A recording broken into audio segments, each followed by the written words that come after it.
শুনেছেন মা? তেতাই ধনুকধারী দাপুরেতে শাম, কলিতে মহাপ্রভু বিলাই বল। মুরারি ছুটে মহাপ্রভুর ছোটটা জড়িয়ে বলছে, দয়াময় আমার ভুল হয়ে গেছে। মুরারি একমাত্র ব্রহ্ম হচ্ছে স্বয়ং কৃষ্ণ, ঈশ্বর পরম কৃষ্ণ সচ্চিদানন্দ বিগ্রহ, অনাদিরাদি গোবিন্দের সর্বকার। একমাত্র স্বয়ং ব্রহ্ম হচ্ছে সাক্ষাৎ কৃষ্ণ।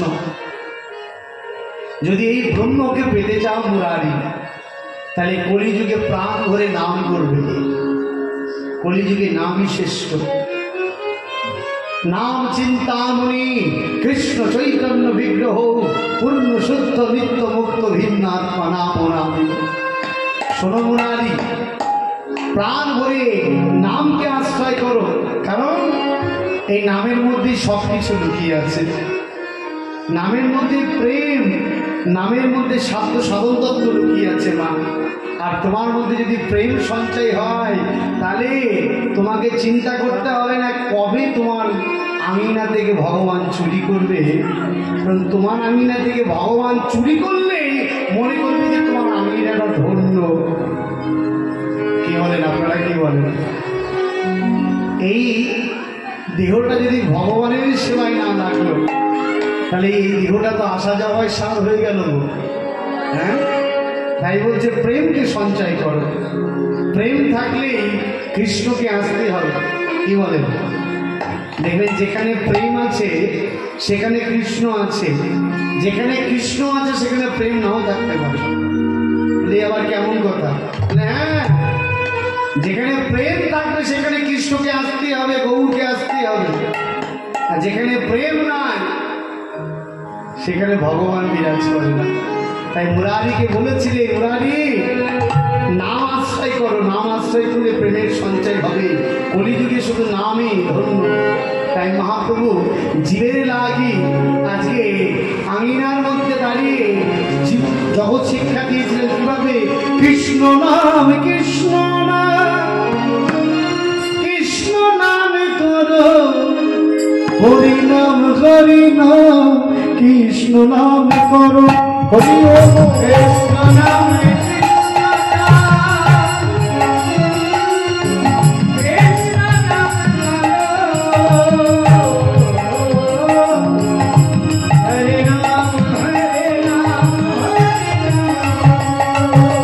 কৃষ্ণ নাম,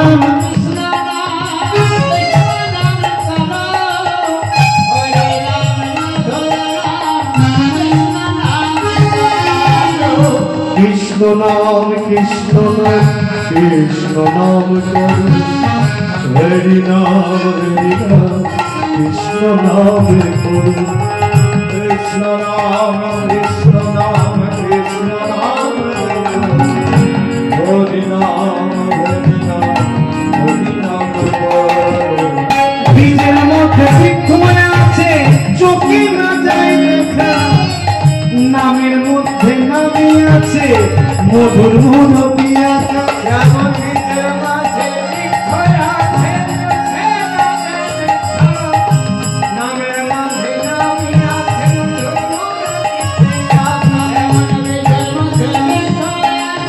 উলুধ্বনি, উলুধ্বনি,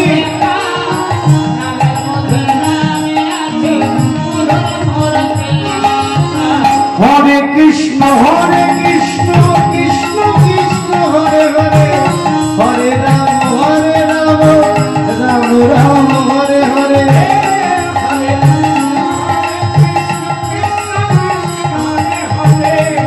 হরে রাম, হরে কৃষ্ণ, হরে কৃষ্ণ, কৃষ্ণ কৃষ্ণ হরে হরে, হরে রাম, রাম রাম, হরে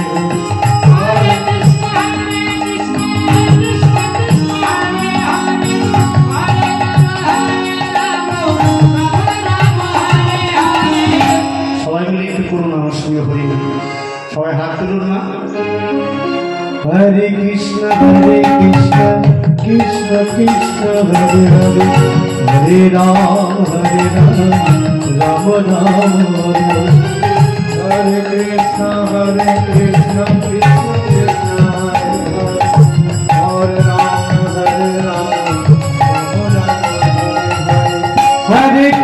হরে কৃষ্ণ কৃষ্ণ কৃষ্ণ হরে হরে হরে রাম রাম রাম হরে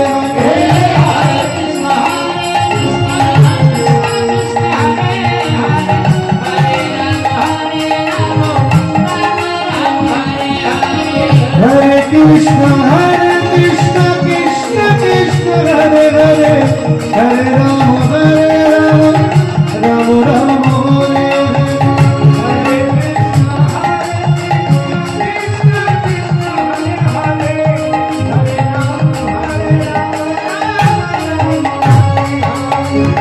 আজকে ছোট্ট গৌরবার নাম করতে করতে আজকে নিজে বসন দিয়ে ঢাকছে, মনে হচ্ছে যেন কিছু খেয়েছে।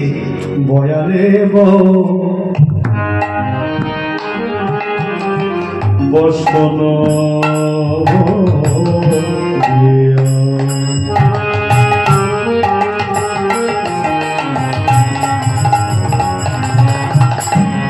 বয়ারে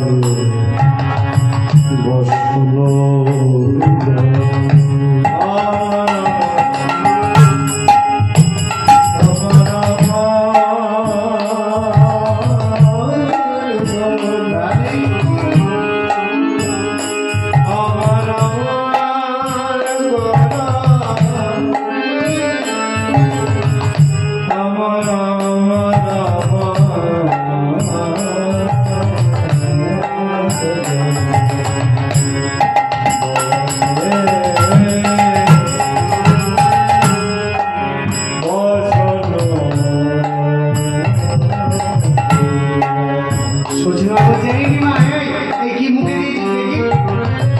দেখি কি খাচ্ছে, দেখি গৌর এইভাবে ভক্ষণ দিয়ে দেখি দেখি দেখি দেখি দেখি আরে মুখটা দেখি পোকা টোকা মুখে দিলে দেখি দেখি।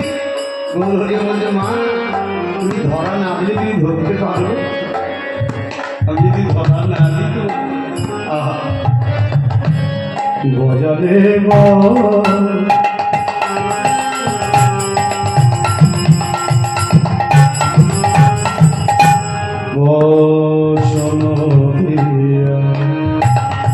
বলে বলে লোকারে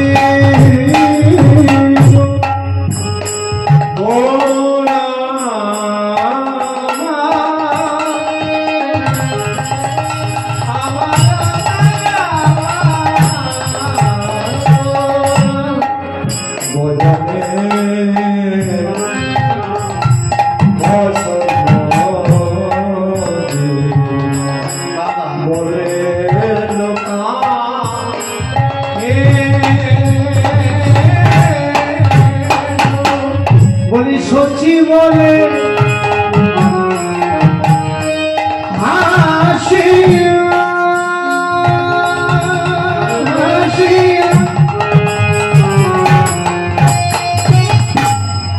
আচ্ছা মা বলুন তো, সচিমার কটা সন্তান মারা গেছে? হ্যাঁ, কালকে শুনবো। হ্যাঁ, বিশ্বরূপ চলে যাওয়ার পরে বিশ্বম্ভর নিমাই। হ্যাঁ, তাহলে নিমাই খুব আদরে, যেই বলছে তোর বসন দিয়ে ঢাকছিস কেন? আজকে মা আমার বলছে আমি দেখিনি তুই কি খেয়েছিস। হ্যাঁ, এই দেখুন, আগে কৃষ্ণলীলা শোনার আগে গৌরীলা শুনতে হয় কেন? কারণ গৌরীর কৃপা না হলে কখনো ব্রজদর্শন হবে না। সচি বলে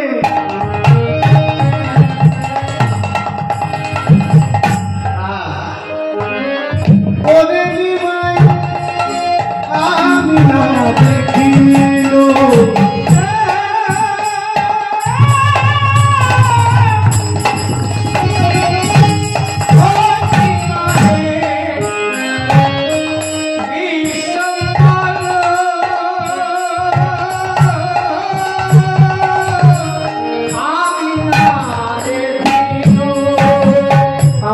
দেখা তো দেখি হে,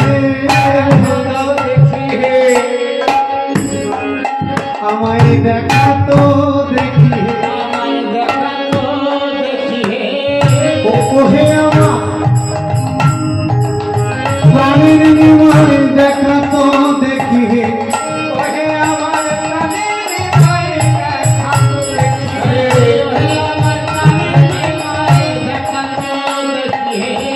দেখা তো দেখি হে, আর বিলম্ব করিস না দেখা তো দেখি হে, ওহে আমার প্রাণের দুলাল, ওহে আমার প্রাণের নিমায়,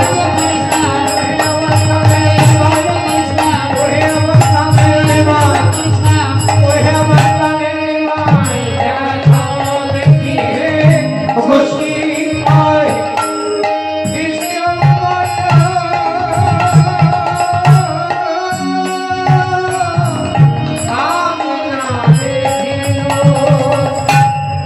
অদ্বৈত প্রভু যখন নিমাই ওই নিম গাছের তলায় জন্মগ্রহণ করেছিলেন, আমার অদ্বৈত প্রভু সীতা না বলেছিলেন যে সচিমা এ কিন্তু সামান্য বালক নয়, এটা মাথায় রাখবে। এই বলে চলে গেলেন। নিমাই যখন হয়েছে, নিমাই কেঁদেই যাচ্ছে, বলছে মা ওর কান্না থামতে পারে একটাই, বলে কি বল, তুমি যদি প্রাণ ভরে নাম করতে পারো, যতবার নাম করে ততবার কান্না বন্ধ হয়ে যায়, আর যেই নাম বন্ধ করে দেয় আবার কান্না শুরু হয়ে যায়। হ্যাঁ মা, আমার গৌর হচ্ছে রাধা কৃষ্ণ এক আত্মা দুই দেহ ধরি, আনন্দে বিলাসে রস আস্বাদন করি, সেই দুই এবে আমার চৈতন্য গোসাই, ভাব রস আস্বাদিতে দোহে হইতে এক কথা।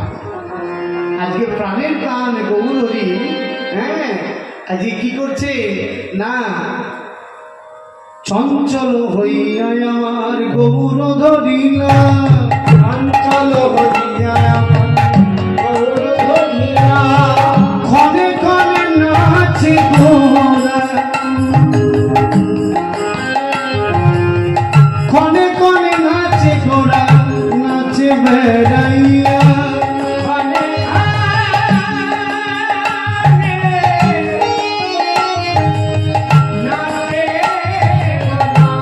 চঞ্চল হইয়া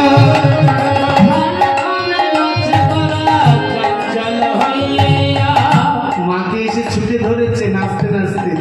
কি হয়েছে ওমা? আমি বিষ্ণুর প্রসাদ খেয়ে নিয়েছি তোমাকে না বলে। কোথায় পেলি? বলে এক সাধু আমায় দিয়েছে। বলে ভোগ লাগলো না? বলে এক সাধু মনে মনে ভোগ লাগাচ্ছিল, আমায় ডাকছিল, আমি খেয়ে নিয়েছি। বলিস কি? হ্যাঁ তাই তোমার কাছে মা বসন্ত ধরে বলছে, মা তুমি আমায় ক্ষমা করে দাও মা, আমি যে তোমাকে না বলেই গ্রহণ করে নিচ্ছি। পদবর্ত বলছে, ও মা ও যার জিনিস সেই খেয়ে নিয়েছে মা, তোমাকে চিন্তা করতে হবে না। ও যদি চুরি করে খেয়ে নেয় তাহলে সেটা আর চুরি বৃত্তি হয় না, তাহলে সেটা মহাপ্রসাদ হয়ে যায়। তাহলে ও যার বস্তু সেই গ্রহণ করেছে। হ্যাঁ, ওকে সেবা দিতে চায় না এমন কোনো মানুষ নয় জগতে যারা গৌরকে ভালোবাসে। কি হয়েছে জানেন? একদিন অদ্বৈত আঙ্গিনায় সেবা করতে বসেছে মহাপ্রভু। সবই তো লীলাময়ের কথা।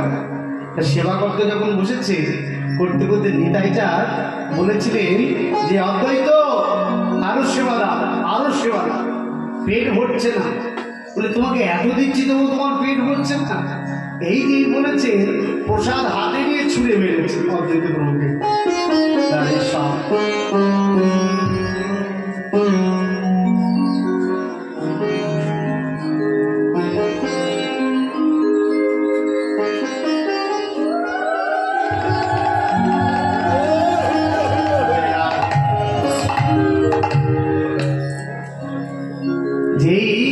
অদ্বৈত প্রভুর আমাকে ছুঁড়ে মেরেছে নিতাই চাঁদ, তুমি আমাকে ঝুটা ছুটে মারলে। হ্যাঁ, ঝুটা ছুঁড়ে মারলে, বলে এই প্রসাদকে ঝুটা বললি তোর অপরাধ হয়ে গেল, 100 সন্ন্যাসী সেবা দিতে হবে। বলে 100 সন্ন্যাসী কোথায় পাবো? বলে কেন, আমরা 2 ভাই আছি, এই 2 ভাইকে 50 দিন খাইয়ে দিবি। কি বলে, আমরা 2 ভাই, আমাদের পছন্দ হচ্ছে না। নিতাই চাঁদ আর গৌর বলছে আমাদের পছন্দ হচ্ছে না, আমরা 2 ভাই, 50 দিন খাইয়ে দিবি, তাহলে 100 দিন 100 বার হয়ে যাবে। সীতা মা বলছে প্রভু তুমি যদি কৃপা করে এসে গ্রহণ করো তাহলে আমি আর কি করবো, তোমার জিনিস তুমি খাও। আজকে মহাপ্রভু চঞ্চল চঞ্চল চরণে এসে মাকে জড়িয়ে ধরেছে, জড়িয়ে ধরে বলছে মা আমি গ্রহণ করে নিয়েছি প্রসাদ। বেশ বেশ বেশ। আজকে পদকর্তা বাসুদেব ঘোষ গাইছেন বাসুদেব ঘোষে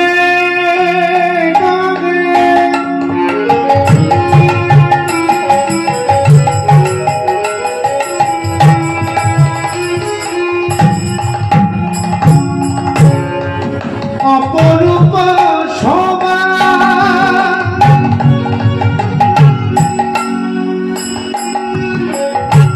বলি এই নদী মনুষ্য লোভে কেবা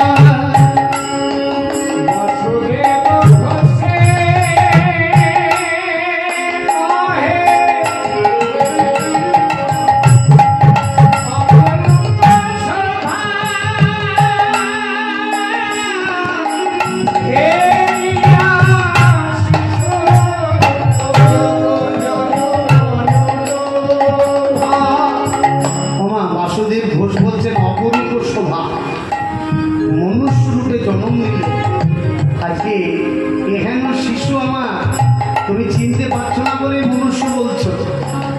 মহাপ্রভু বলছে আমি ভগবান নই, আমি ভগবান নই, আমি কৃষ্ণের দাস অনুদাস। মহাপ্রভু নিজে বলছে আমি কৃষ্ণের দাস অনুদাস। আজকে যাই রে শোভা বলি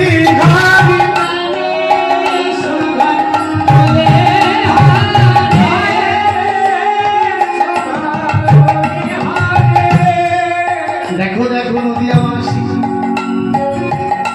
গরিব মানুষ রূপে আজকে বাজলো যাইলে রূপে বলি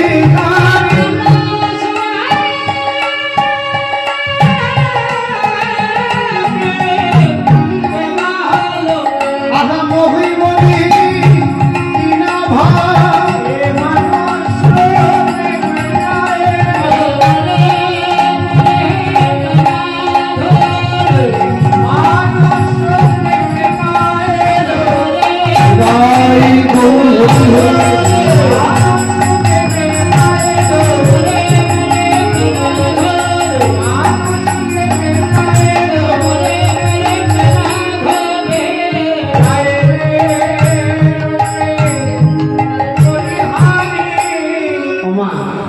বাসুদেব ঘোষ এরা 3 ভাই, জানেন তো? এই পদকর্তা বাসুদেব ঘোষ এরা 3 ভাই। কে কে? মাধব, গোবিন্দ ঘোষ আর বাসুদেব ঘোষ। মাধব ঘোষ, গোবিন্দ ঘোষ, বাসুদেব ঘোষ। আপনারা তো জানেন অগ্রদ্বীপের গোপীনাথ কি গোবিন্দ ঘোষের জন্য কি করেছিল? হ্যাঁ, গোবিন্দ ঘোষের জন্যে গোপীনাথ আজও আজও গোপীনাথ গোবিন্দের ঘোষের জন্যে ওই দৌড়গোপী করে ওই পোশাক পরে দাঁড়ে দাঁড়ে ভিক্ষা করে বাবার জন্যে, যে আমার বাবার শ্রাদ্ধ হবে তোমরা আমাকে ভিক্ষা দাও। আজও গোবিন্দ ঘোষের জন্যে গোপীনাথ এই শ্রাদ্ধের লাগি গ্রামে গ্রামে ভিক্ষা করে। এমন অবাক আমার দয়াল আমার ভগবান। হ্যাঁ, এই গোবিন্দ ঘোষ সংসার করতে চায়নি, সংসার করিয়েছিলেন, সংসার দিয়েছিলেন, আবার সংসার কেড়েও নিয়েছিলেন। আপনারা জানেন সংসার কেড়ে নিয়েছিলেন গোপীনাথ। সুন্দর একটা স্ত্রী ছিল, সেও মারা গেল, পুত্র মারা গেল, অবশেষে গোবিন্দ ঘোষ মনের কষ্টে যখন অদূরে একটি অন্ধকার ঘরে বসে রয়েছে, গোপীনাথ গিয়ে গোবিন্দ ঘোষকে ডাকছে, গোবিন্দ, ও গোবিন্দ, আমি তোমার সঙ্গে কথা বলবো না। বলছে, কেন কথা বলবে না? কেন? না না, কথা বলবো না তোমার সঙ্গে। তোমার ভিতরে কোনো মায়া দয়া নেই। তুমি আমাকে আদেশ করলে সংসার করতে, সংসার করলাম। আমার স্ত্রীকে কেড়ে নিলে, তুমি আমার পুত্রকেও কেড়ে নিলে। আচ্ছা বলো তো গোবিন্দ, তুমি নাকি দাতা শিরোমণি, দয়ালের ভগবান। আচ্ছা বলো তো, যে ছেলেটি আমায় বাবা বলে ডাকতো, তার কি অপরাধ? তার কি অপরাধ ভগবান?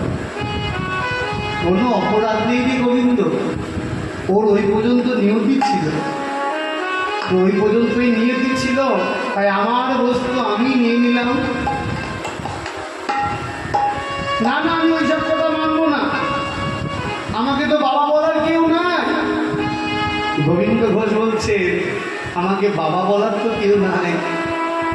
গোপীনাথ বলছে, কেন? আজকে থেকে যদি আমি বাবা বলে রাখি হবে না? আমি কথা দিলাম গোবিন্দ, এই জগতে পিতৃমাতৃ শ্রাদ্ধ 2 বছর, 3 বছর, 4 বছর, 5 বছর হয়।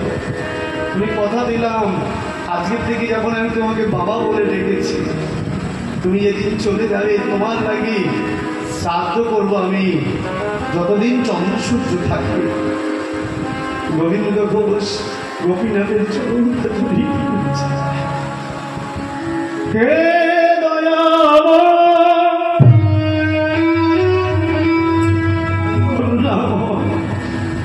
এই কি পরীক্ষা তোমার, এই কি পরীক্ষা?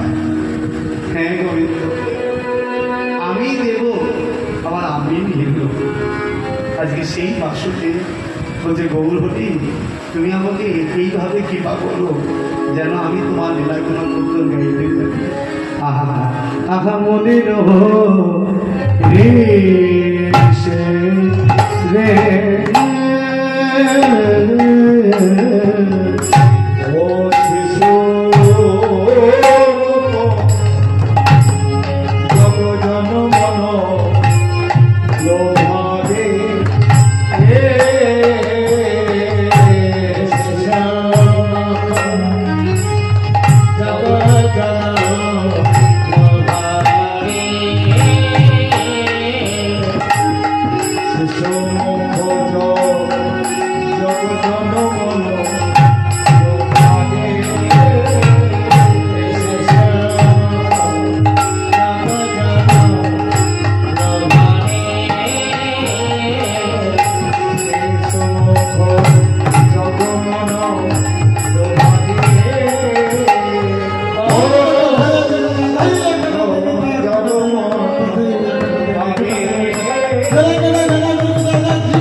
বিষয় নদী চুরি। আজকে ভগবান চুরি করছে, কার কারো লাগে চুরি করছে, কেন চুরি করছে, চুরি করে কতটা দুষ্টুমি করছে, এগুলো আমরা শ্রবণ করবো। রাধেশ্যাম। তার আগে আমরা বলতেই পারি, যদি গৌর না হইত কেমনে হইত, কেমনে ধরিতাম রে শ্রী রাধার মহিমা, প্রেম রসসীমা জগতে জানাত। মধুর বিন্দা বিপিনে মধুরী,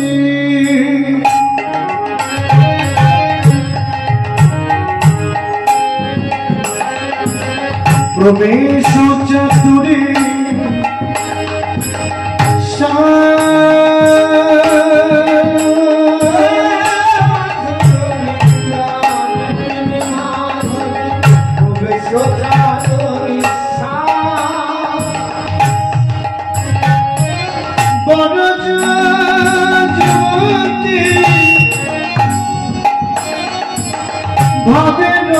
ভক্তি সকটি হইত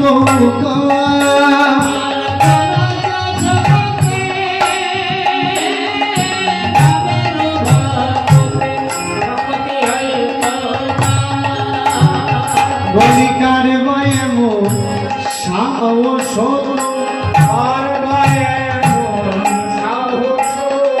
যদি আমার গোরা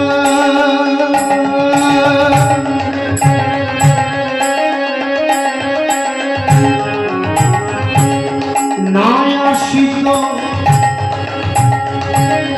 আচ্ছা বলুন তো মা, এই যারা ব্রজধামে থাকে, যারা ব্রজবাসী, তারা কি জানতো ওটা বৃন্দাবন কিনা? তারা জানতো? তারা কোনোদিন জানতো না ওটা বৃন্দাবন কিনা। যারা ব্রজতে বসবাস করে ব্রজবাসী, যদি আমার গৌরকে না বলতো তাহলে কখনোই জানতে পারতো না ওটা ব্রজধাম কিনা। এই যে দেখুন, মহাপ্রভু যখন ওই বলভট্ট আচার্যের সঙ্গে ব্রজধামে যায়, হ্যাঁ, বলভট্ট আচার্যের সঙ্গে যখন ব্রজধামে যায়, ওই রাধাকুণ্ড শ্যামকুণ্ড ধানের জমি হয়ে গেছিল। ৫,৫০০ বছরের লীলা তো, তা মহাপ্রভু ধানের জমির মধ্যে গিয়ে রাধে রাধে গাইছে। তা বলভট্ট আচার্য বলছে, প্রভু এই ধানের জমির মধ্যে এরকম রাধানাম করছো কেন? আরে বলভট্ট, এটা রাধাকুণ্ড, এটা শ্যামকুণ্ড। কেন বলুন তোমার? দেখবেন নিজের জায়গায় আসলে একটু বোঝা যায় যে আমার জায়গা। হ্যাঁ, ভগবান বলছে বলভট্ট এটা রাধাকুণ্ড, এটা শ্যামকুণ্ড। ও প্রভু, তাহলে সংস্কার হবে কি করে? বলে সংস্কার আমি করবো না, আমার ৬ গোসাই আসবে। জয়রূপ সনাতন ভট্ট রঘুনাথ, শ্রীজীব গোপাল ভট্ট দাস রঘুনাথ। হ্যাঁ, কারবা এমন উদ্ধতি,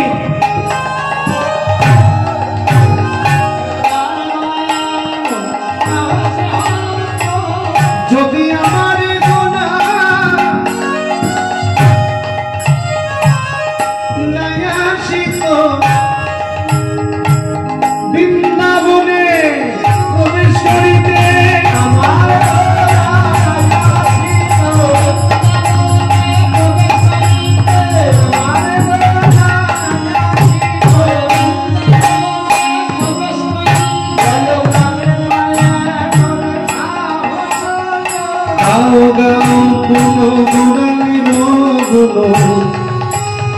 শরণ করিয়া মনে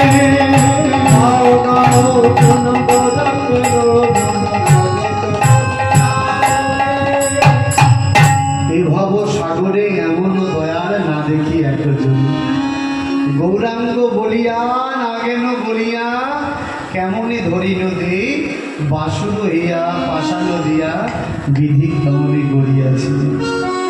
জয় রাধেশ্যাম।